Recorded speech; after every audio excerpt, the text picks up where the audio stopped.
Good afternoon, everyone. My name's Milan, and today we're going to talk about compliance and auditing. And in particular, we're going to talk about a new metric that can be used to reduce the amount of money you spend on audits, save you a bunch of engineering and control owner time, and build the confidence with them. And also, you can use it as part of a performance-based program to choose your auditors moving forward. And today I'm really excited because I have Nate Koken here from Schellman to help talk about both sides of the equation, because it's not just on one side. It's not just the customer side or the person getting the audit done, but also from the auditor and how they have to work together and partner together to get the most out of this metric so you can take compliance in your company from zero to hero. So I'm going to bring Nate on now to let him introduce himself. Yeah, thanks, Milan. Hey, Nate, how you doing? Good. How are you? Yeah, Good, so I'm good. Nate Kokan. I'm a manager here at Schellman. Been here for about 5 years and in the IT compliance space for a little more than that. And yeah, thanks for having me on to talk through first time resolution. It's like you said, it's a game changing metric that we want to talk through. And most people they know what the traditional audit metrics are. And it's really first time resolution is that game changing metric that could take the audit from zero to hero. Exactly. So, today I'm going to talk a bit more on the customer side because I've implemented this metric in a Fortune 100 company for SaaS services, and we were saving at the end there and continuing to save up to millions of dollars in audit fees, and more importantly, saving thousands and thousands of hours of the engineers and control owners' time as we increase the efficiency of the audit, and we're able to show through this metric to leadership exactly how efficient that these audits were. And at the end, we'll also talk about another added benefit that you can use this program for, and even to reduce the overhead of compliance even further. So the way we're going to start out with this is let's talk about initially what this metric is to kind of level set. So Nate, why don't you go ahead and start off with what FTR or first time resolution is?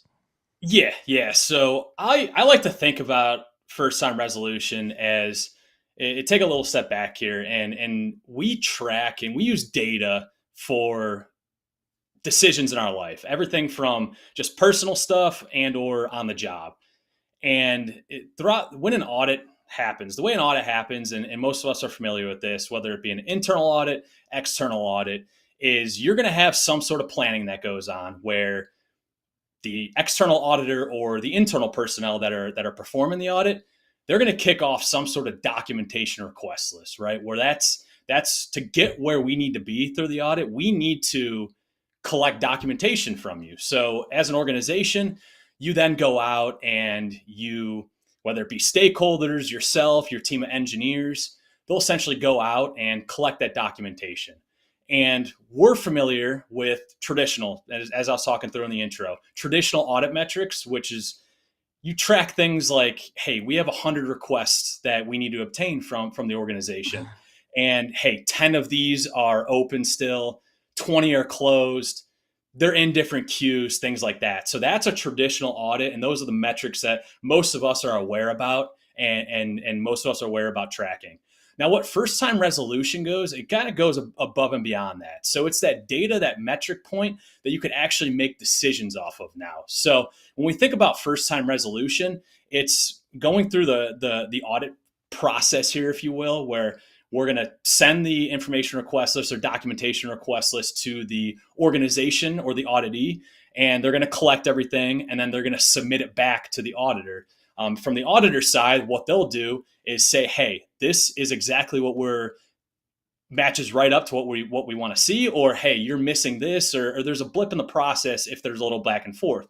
So if you think about what first time resolution, it really is that first time that from delivery from the planning phase, from what the auditor did, where they gave the request item to the auditor or the auditee, and from when they're compiling that documentation and then submitting it. And if that matches up 100%, you would classify that as first time resolution. Now, I always like to bring up the grocery store trip idea, just to get everybody that might not be too familiar with that, is when your partner sends you out to go get groceries, they usually provide you with a list of things to go get.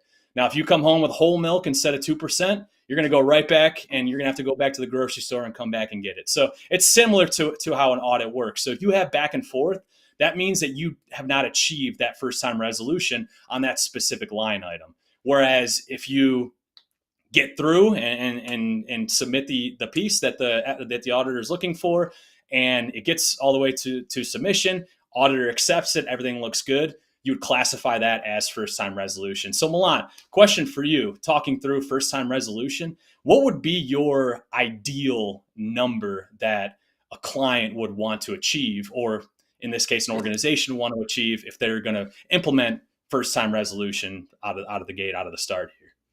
Sure. So I want to take just a real quick step back because you gave a really good view of what an auditor looks at.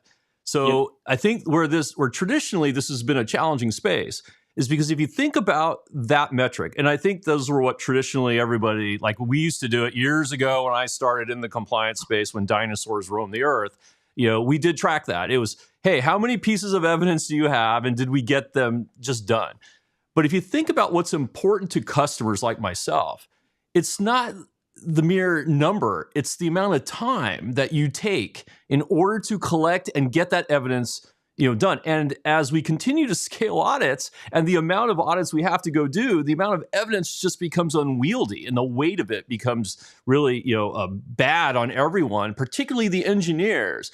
So from the customer perspective, first time resolution means that as a control owner, where I controlled up to 1,000 pieces of evidence myself at one point in my career, is I don't have time to go back and forth with the auditors. So the first time I collect it from one of my sub-control owners, the engineers who actually get pulled offline to do it, I want up to a 95+% confidence that it will make it through my audit team's initial review, through the auditor's line interview, through their QA to sign off. And if you notice, if you think about how audits run, a lot of times the evidence will get up to QA. And in the last 2 weeks of the audit, you'll get 50 pieces back that says, oh, we need more information or clarity on these.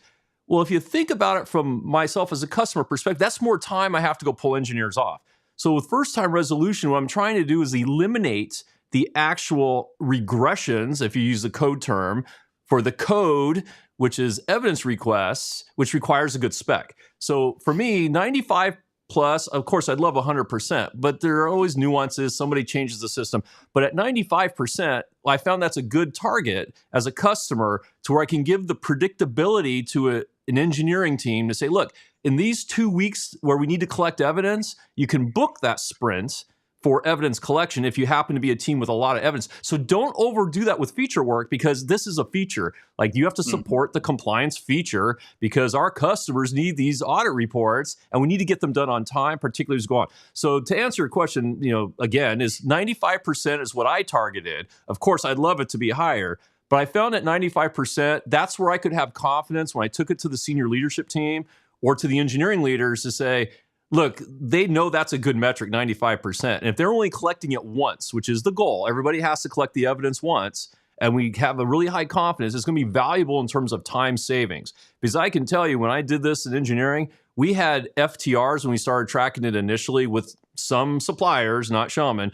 It was much lower than 50%, which means that in a 400-ish evidence audit, say for a SOC 1 Type 2 audit, that means 200 items I have to pull people off multiple times to go get evidence for. It's just not effective. So that's why 95% was a good target metric from a customer perspective. Yep. Yeah, and you said something there that I really want to dive into a little bit more is where you had two audit firms and the one was potentially under 50%. I guess it's not that one audit firm is just going through and accepting just to get to that 95%. It's the preparation, it's the additional work that was going in, and that's a key piece. That's right. That's a great point, Nate. And so I'll talk about that a little bit. The challenge is that this only works if you have an audit firm that's willing to do the pre-work with you, which is to clean up the evidence requests ahead of time, not during the audit. You're under the gun in the middle of an audit, right? Like you have only so much time to clean things up before you go. So the prep work happens ahead of time. And unfortunately, Schellman was willing to do it. Not all audit firms were willing to work with me to do that prep work, to get that evidence, the evidence instructions that clear with the samples looked at to know that it would make it through. And that's the key to all of this, because in the middle of an audit, when you're under the gun and you're trying to get an audit report out, think about how many times your audit reports were late for the customers out there. Then think about why that was. Usually because the evidence didn't get reviewed and signed off in an 8-week period. So that's where the changing the metrics in audits has become extremely important, because in the past you had time to go do it. You didn't have that many audits. But I can tell you from having implemented this in a major company, the time savings is important. And you also brought up something else, which I think we should touch about with the confidence piece. So as a compliance team doing audits for a company, compliance is looked at as an overhead function, right? It costs money. I'm getting no real direct value out of it for the engineers doing it. The business leaders know you have to do it because it's the number one trust vehicle with their customers, passing audit report and then getting them out on time. And it also opens new markets. But the challenge is that the engineers who do the work usually don't have a lot of confidence in the program, because there wasn't a metric to show that you are safeguarding their number one resource. And as an engineering leader, my number one resource was time. I knew I had to do an audit. That's not the question. The question is, why do I have to answer questions on the same evidence piece multiple times? 3 weeks after I sent you the initial stuff, now I'm on to other things. And that's where you can turn the compliance program from 0 to hero. Because when I started showing those metrics to the leaders, not only were the audits getting easier for them, right? They could collect at once. And then there's also an added benefit I'll talk about at the end of the program, where you can really show the engineers how they can be super effective with it. So that's where having the audit firm also partner with you as a customer is important, because if the audit firm gives you bad instructions that aren't vetted, what do you expect to happen? You expect to have those questions, right? So it's like writing a piece of code that's not tested. It's exactly the same thing. But now we're tracking it in terms of evidence for an audit, where then you can show the leadership team the numbers as well. And then you can do performance-based selection for your audit firms, right? Would you want to work with an audit firm that kicks half your evidence back all the time? Or do you want to work with an audit firm that you have a 95% confidence because they're all accredited, right? You're only going to use an accredited auditor. So the name really doesn't matter at that point. What matters is the performance. Yeah. And there's the understanding that sometimes methodology changes, regulation standards, all that change, but the planning that goes into that should carry that with it too. It shouldn't be, like you said, under the gun in the middle of the audit and, hey, by the way, we have to kick this back because we need this additional piece based off this. It's like, but where was that in the planning phase? So that is a key part, and why it's a two-way street. It's not just the organization or the auditor that's tracking first-time resolution and making decisions off of it. It's really in conjunction, both the auditee and the auditor, that utilize the data, plan, make decisions off of it, and really could escalate and progress as they go through their journey of tracking first-time resolution. So Dave, let me ask you a question. Your company is a 20-year company, right? Schellman's been in play for 20 years. Why now have you decided to actually listen to the customers on what's important to them? What's changed for you as an audit firm with this?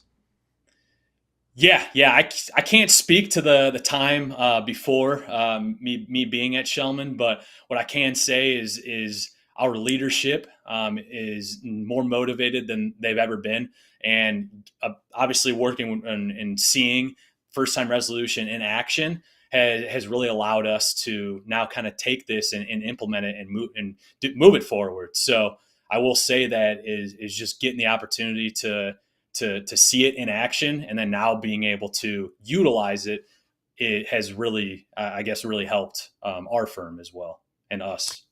Yeah, no, that's great. And, I know that when we did the program, between my previous company and you all, we saw some amazing results. Now, I'm going to bring this out in this conversation because I think it's important for customers of audit firms to think about.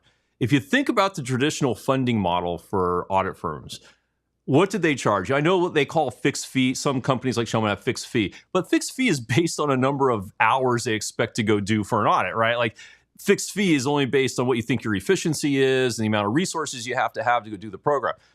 But my view as a senior leader dealing with audit firms is that I kind of felt they were almost like lawyers, right? The longer the audit takes, the more they bill you, because they're going to pass those charges on for their personnel to you. So if they have to have their personnel come back 3-4 times, I mean, the customer ends up paying in the end, not only with the costs of the audit actually going up for number of hours they need, but then also the cost of the engineering team, which before has been intangible. So the one thing we haven't talked about yet with FTR from the customer perspective is that when you reduce those regressions, or what we call the checkpoints, and we're going to talk specifically about how you set this up in a few minutes, but that's important because every time, and I average this out over a period of many years of doing it, every time a piece of evidence comes back to you to have to go get more information or pull somebody to explain it to make it through, that's at least a half an hour of time. By the time the email's written, sent, reviewed, you go talk to someone, you gather new evidence. It could be more, it could be less. I always use like a half an hour. So that's how you show the leadership team, because they know it takes time, on how many hours you can save when you raise your FTR from, say, 70% to 90%. You take the number of items that were 100 or went through 100%, and the number of regressions, which is the time it was kicked back. And that gives you a time that you can actually use credibly with engineering leaders. And that's one of the most important metrics that I can talk about with the FTR from the customer perspective, because the leadership teams are usually made up of engineers who have engineers doing this work. So when I showed the numbers of cost savings versus hours saved, the leader's mind went right to the hours saved, because those are more features, more things for the customer they can go do. So the importance of the FTR metric is not only in the cost savings, but it's also in the hours that you save. Now, when I want to talk about this before we get to the mechanics, is when you look at two auditors that are actually giving you bids for work, right? You're going to get a number, and that number is based on the number of set hours you expect them to go do. One of the discussions I had was, why would Schellman in this case be interested in making the customer's efficiency higher when that means it's less hours for them to go do work? And I said, it actually works completely opposite. Is if I have confidence that my supplier can meet a schedule with high efficiency, they're likely going to get more work than one that doesn't, where I can track the difference. And I think that's the key message to customers, is for any audit or supplier that you have, go start tracking the amount of regressions you have with the evidence requests. And you'll find that the pain level is very subjective, right? Like, oh gosh, they keep coming back for evidence. But we're going to talk about here now, we're going to get to the meat and potatoes, which is how do you actually track it when you get down into the weeds of in your business, and then what the difference is between Schellman tracking it in this case from their level up to what you can do as a compliance team within your company to track it as well, because there's two stages of it. And we're going to get into those mechanics now and how to implement it. So Nate, why don't I start off with how we start from the ground level up, and then you can talk about from when it's submitted to you up, because that's how the evidence request works, right? You supply an evidence request list, and then it gets shot down to the compliance team in a company, which then goes down to individual owners. Now, I'm going to talk about some history here, because the history is important with how this stuff was worked and why it was so challenging. Generally speaking, and I know some companies have started using Jira ticketing systems, but the evidence was really kind of tracked in spreadsheets, because that's usually how the request came to you, was in a spreadsheet. And then you would either do it in email or a Confluence or TeamStats, kind of page. And then you maybe set up a share where you'd put all the evidence that you could then bundle up to give to the auditors. Well, if you think about your ability to track regressions, that's very difficult. So the first key of implementing this within a company is you have to use a Jira ticketing type system where you can track different levels and who that evidence went to. And then you set up a flow that says evidence request created and assigned to an individual. Then they, with the instructions that should be clear because you've worked them out with the audit firm, and then they supply that evidence in the ticket back up so it can then go and be quickly reviewed by the compliance team and then shot to the audit firms. Now, I know with Schellman, they've developed the ability to pass it directly in a ticketing system into their flow, which saves you more time. But you need to be able to do that on your company side, because the minute you start going into email and asking questions and picking up the phone, you've really defeated the purpose of FTR. Because remember, FTR is meant to be no touch from the point of collection all the way through. So the first thing is you have to have the discipline in your own company to say, nope, I'm not going to pick up the phone and ask a question. I'm going to put it in the ticket and send it back. And then you have to correct the instructions because if the instructions don't get corrected, then you're having the same problem in the next cycle because all these audits repeat themselves. So it becomes a cleanliness exercise with your evidence collection, which is what Nate was talking about earlier. So again, a lot of companies, now Schellman will tell you and Nate will tell you and how they're tracking it from the point they collect it up.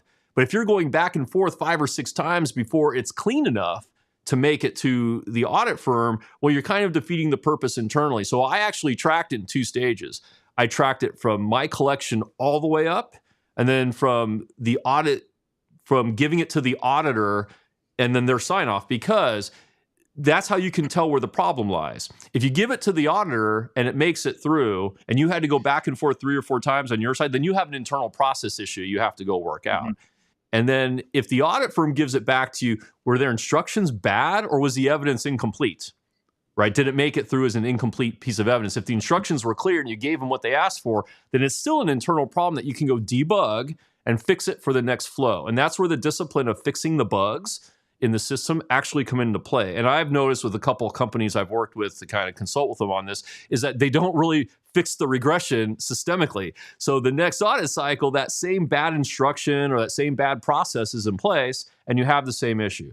So Nate, why don't you talk a little bit about how Schellman handles evidence collection and sign off now, technically on your side, as well as with the process flow?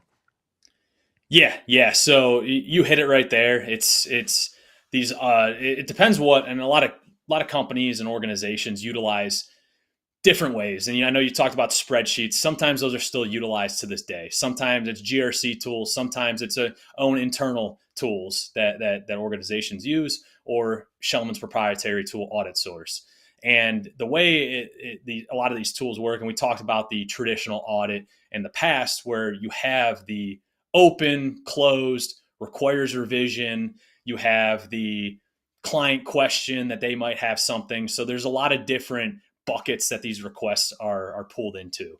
So the way first-time resolution could be tracked then, and Milan pinpointed there too, is got to be disciplined, because a lot of times calls and meetings and emails and things like that, those could hit the first-time resolution bucket, but it wouldn't be tracked within the tool unless you do something about it. So that would be the next step, is if you do have any of those, the key thing is doing an analysis on which ones that the client had questions on and which ones that Schellman had questions on. So really looking at those bucket and seeing if you could group those into anything. So if there's a group of, I call them domains, but if there's something specific that you could see a pattern with a lot of the kickbacks, if you will, or the ones that didn't hit first time resolution, then those are action items that you can move forward with during planning or on the fly and just update it accordingly, or talk with the client. And it's back to that two-way street. It's yes, if the auditor sees something, it's making sure that the client understands. So as Milan said, we don't get that next time, because you're going to have that same call, you're going to have that same follow-up, you're going to have that same meeting or email next cycle or next year or whatever, however your audit cadence is. So it's really, and that's back to what you're saying too, just kind of the flow of that. So it's the buckets and things that obviously Schellman doesn't see as being sufficient and didn't match did we have the wrong request item, or did we not have enough detail in there? Then it's an action item from our side. Hey, we should add more detail, and we could go on from there. Or if it's the client that has the question, or they submit something wrong, it's really coming to that determination, that two-way street of, hey, let's put an action item in place to make sure that this doesn't happen in the future. It all goes back to planning. It's taking those action items, doing them on the fly in the audit, and making sure the planning is sufficient the next time you go around to the audit, or you're just going to have the same issues cycle after cycle, year after year. Yeah, no, I totally agree. And so we've talked a lot of the benefits of the program. So let's talk a few minutes about the pitfalls of the program as well, and some of the challenges that you'll come up against if you're really excited about implementing something like this. Number one, and I'm going to talk about it from the customer side because I have implemented this multiple times in different companies. The first thing is about the resourcing and the tracking that you need, because even the Jira systems that track bugs, they don't necessarily have the workflow or I would say the analytics to go and show you where these breakdowns are. Because again, you're trying to automate this process as much as possible. So number one is one of the pitfalls is you may want to do this in your company, but you may not have the resourcing, the appropriate tracking tools to go do it. So that was like the first, I would say, step you got to think about is, do you have a system that will allow you to track through the way and then handle evidence collection and then maybe even integrate it with an API, say with an audit firm, whether it's Schellman or somebody else? Because again, the whole idea is to make it more efficient. So that was number one. And then number two is once you have a metric, a lot of people start trying to manage to the metric because they know that the management team wants to see 95% FTR. Something people don't, I won't say they necessarily do it actively, but you have to watch for that. Again, it's really easy and sometimes quicker to pick up the phone and because hey, it's getting close, tight to the deadline, I got to move it on, versus putting in the ticket, kicking it back, which actually adds initial time, but it gives you that clarity that Nate was talking about, that you need the discipline of knowing then when you go do the report that says, hey, this evidence was kicked back. So now, okay, so it doesn't get pushed under the rug in terms of expediency of time. And I will tell you that the first time through is a little bit more painful, right? Because your team's learning the process. It's new to them, because I can tell you when I implemented each time, it was new to them too. They were like, well, this isn't going to work. And you're going to track my work and you're just going to see how much evidence I'm moving. Well, I am, but the whole idea is that we have a very clear record and transparency of where it's going. And it really is an ability to ask for help, because I'll tell you, it's also valuable when you have a number of people that usually we know evidence is assigned to the smallest number of people possible. Well, I was able to actually use these reports to go to their management team and say, this one individual is responsible for 100 pieces of evidence that they have to go get manually. I mean, it's hard to see in email and spreadsheets, but when you have this report that I then funneled their VPs to say, hey, you can go look at this website, which shows you the reports, it actually helped the individual's load balance better because they had no idea. Because again, compliance usually isn't the first thing on an engineering leader's mind in terms of the specifics of an audit. Compliance is always on their minds, but usually the audits are meant to just go run. So those are some of the pitfalls when you're looking at the program. If you have questions, reach out to Nate and I, because we can definitely talk to you, because we've lived probably every pitfall that's come up as we implemented this program. So Nate, I want to ask you a question for the people out there that haven't done this or are interested in doing it. As a supplier, what's the best way for them to really, how do they engage their supplier, whether it's you or somebody else, if they haven't done this to date, even if they're using you today? How do you approach them and what can they do to start the conversation? Yeah, it's a great question, and I think it really goes down to where or how. I think what you need to do first is really see and understand. It's back to the initial point. It's we track and make decisions off data with everything. Every business process nowadays, data-based, business-based, but it's at the end of the day, auditing's never had that key metric, where now first time resolution allows that to happen. And the first thing is really from the client side too, is engaging with the auditor, having those conversations of, hey, how do you think historically, how has our process been? How efficient have we been? And really taking that self-evaluation. I think that's a key point to see.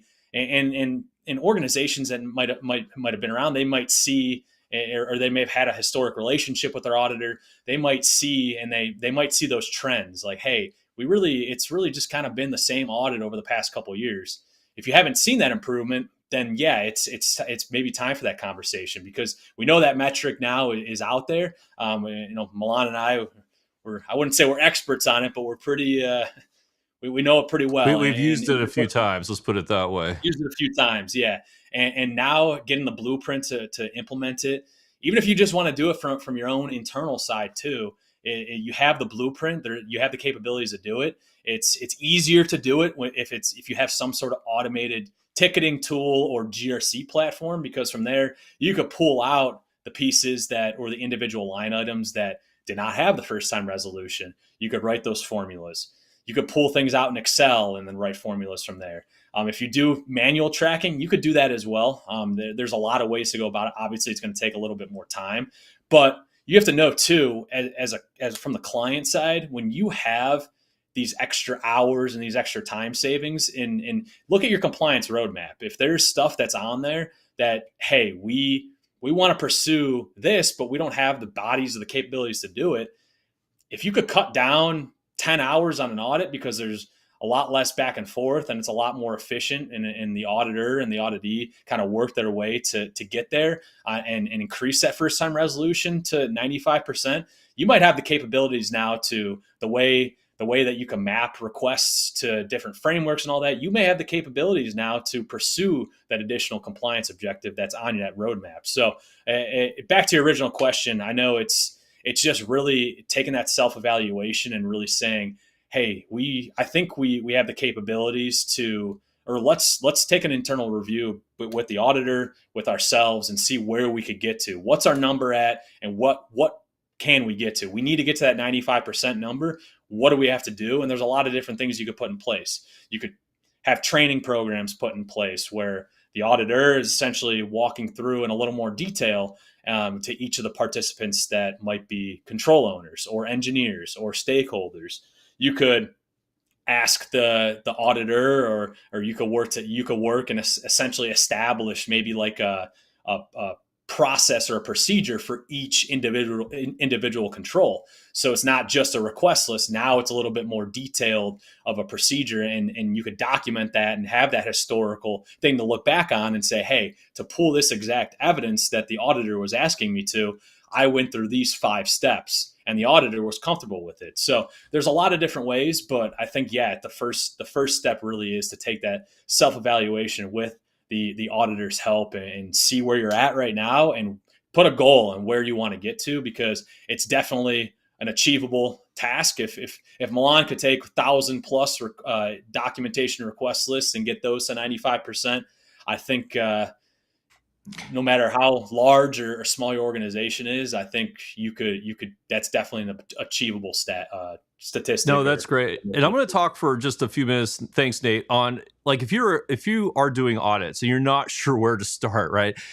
What I would say is the playbook really is pretty simple. You take a look at your current suppliers and you subjectively look at how painful audits are. And the metrics you use for that is talk to your team, talk to the control owners, just say, hey, how many times do the evidence requests come back to you, whether it's email or calls or how often you're called in. That gives you a subjective pain threshold, right? Say, this is painful. And believe me, the engineers, they're not shy about telling you when things aren't working in this space.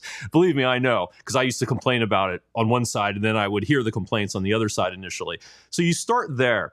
Then after you do that, you want to look at, okay, do I have the ability to track this? And you can do it in email. I mean, you might have to build up some credibility by pointing out specifics in a presentation, which I would suggest is a great way to start. If you don't have the tools, you need to get funding for the tools or get the tools adjusted or implemented. Go look at the pain and say, look, these engineering leaders are really suffering with compliance, right? The requests aren't clear. They have to come back multiple times. We're working with the audit firm to try to clean them up, but we need the ability to track this so we can make it basically an efficient process. And then that's how you start building the credibility internally. And then once you kind of get to that stage, then it's about, okay, the discipline we talked about coming into play. So like I said, it takes some time, and unless it's such a big painful item, it might take you a little bit of using the subjective data to then justify getting some actual tools. And that process does work because, again, the more time on an overhead function you can show that you're being efficient is really important. Now, Nate made an interesting point that I will point out. One of the benefits that comes into play is as you get more efficient, you can actually expand your compliance out further with less resourcing, because you can use that freed up resourcing to expand to new frameworks, which is exactly what I did. They were actually surprised when I didn't ask for any more people. We were expanding frameworks. And I said, don't need them because we're making our current processes so efficient that it's freeing up time from the compliance team to go pick up new work, which was very exciting. So there are a lot of benefits for working towards a hard metric in this space that really then allows you to be on equal comparison with any engineering feature that's out there. Now, I'm going to go ahead and give the bonus content about why this is great for engineers and for compliance teams internally. The reason that I work to 95% is because once you get the evidence to 95% confidence, The engineers might say, gosh, I still have to collect this. It's painful. I have to pull it from 3 different tools. And then I'll say, well, that's your choice. You can automate it now because you know it's going to be good. So this actually spawned an automation project with the engineering teams to then start automating this evidence to remove them from the loop most of the time. Because once you have a really good spec, it's an engineering spec is really what it's based off of, then they can go and automate it and they can remove themselves from the loop. So I can tell you that it's an extremely powerful metric that does a number of beneficial things for not only financially, but also from an engineering perspective. Because once you automate, so this is where continuous compliance plan for me came into play. Once you have it automated, now you can actually run threshold monitoring or some other kind of monitoring on that metric to ensure it doesn't drift. Because drift is your biggest challenge, right? That's why we have to do 4 SOC 1 Type 2 audits a year, because the auditors are worried about drifting.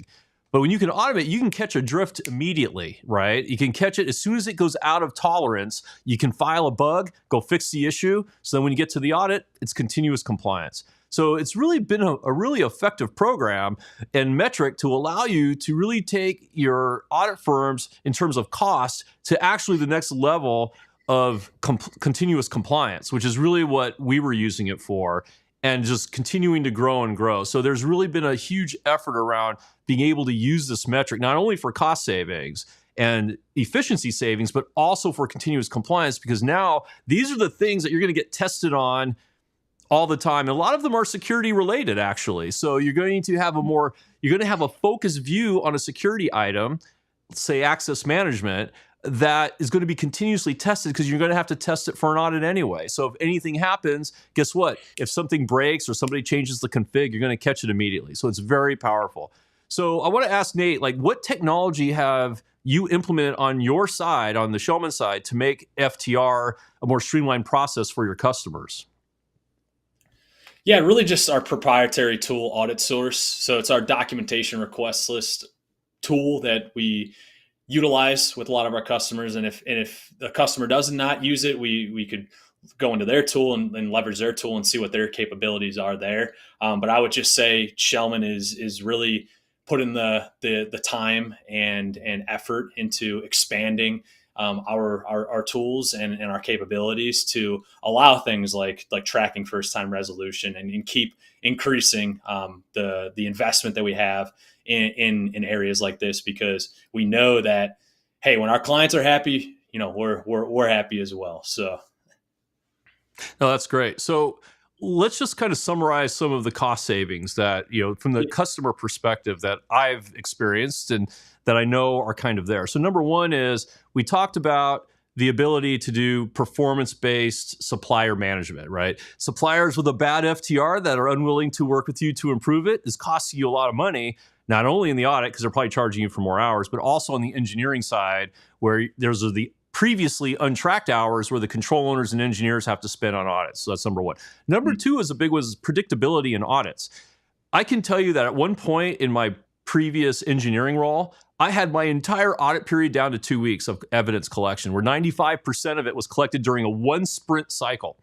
I cannot tell you how happy my engineers were. They understood that a few things happened afterwards. That wasn't a big deal, but it wasn't up to 50% of the evidence that was coming back 2 sprints later for resolution, where they're already fully booked in a sprint where they'd have to then push their feature work. So that predictability was huge, particularly as we had a lot more audits to go through.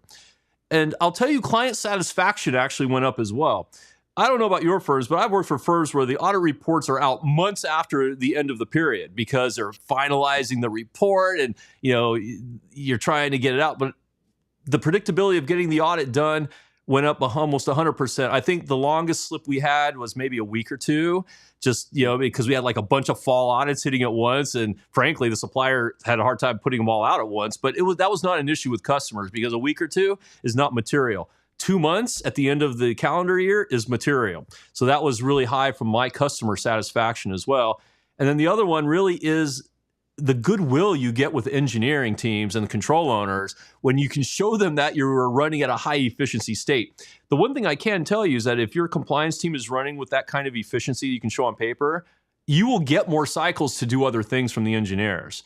Because again, by showing them that you are a good steward of their time, then that then builds goodwill on them to do things for you that may seem a little more nice to have versus need to have. And that's always been the case when I've implemented this program.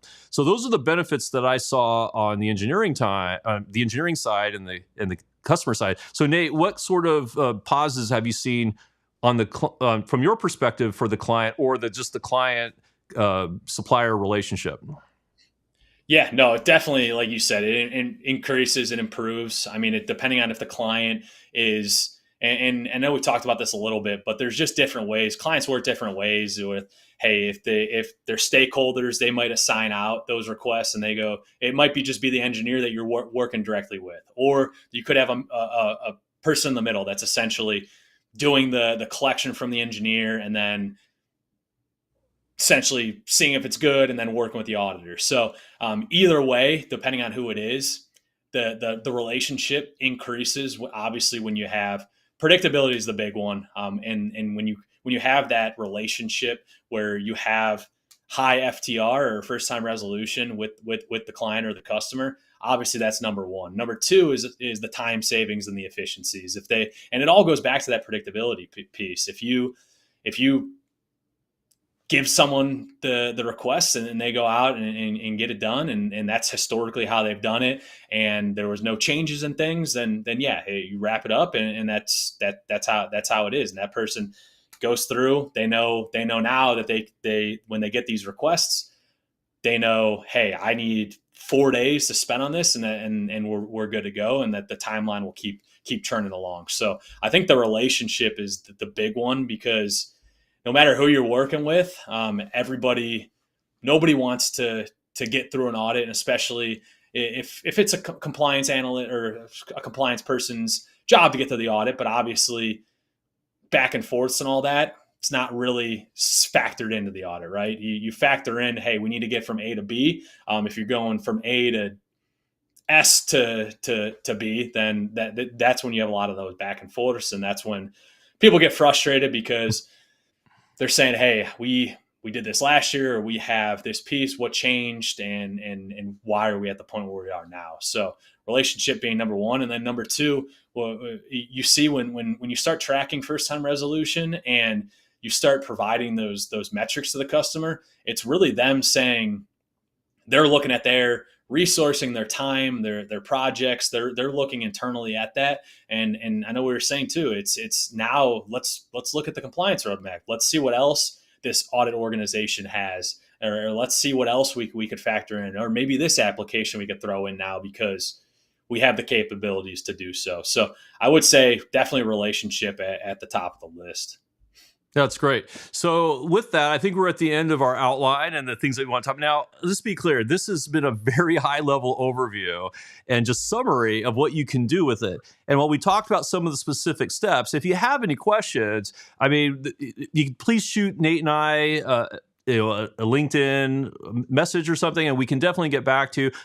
We're happy to answer questions also in the comments section for this as well. And if there are other topics related to this that you would like to kind of hear about and how this works or anything else, just let us know, because we're happy to do more sessions on this as well. So again, this has been a very new way of looking at compliance and auditing, and how you can actually use hard metrics in order to drive some of the bigger business cost and efficiency savings that traditionally plagued not only compliance but also security. It can be applied there as well, on how to actually then be competitive as a competitive feature with your engineering teams for their time and their resources. So with that, Nate, anything else you want to say in summary before we end?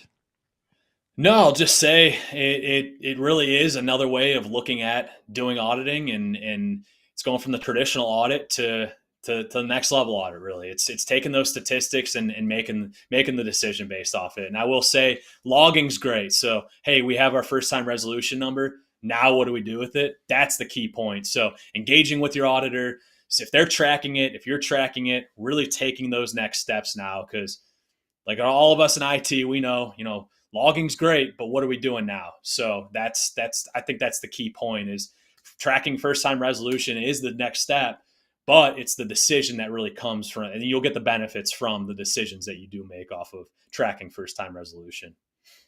That's awesome. So again, thank you, Nate, for coming on and chatting about this. I'm so excited about this program because it really has transformed how compliance is looked at in the overall engineering structure, and also improves the overall compliance and continuous compliance through the implementation and automation that you can put afterwards. So thanks again, Nate, and we'll look forward to the next discussion. Yep. Thanks, Milan. Thanks. Have a good one. Bye, everybody.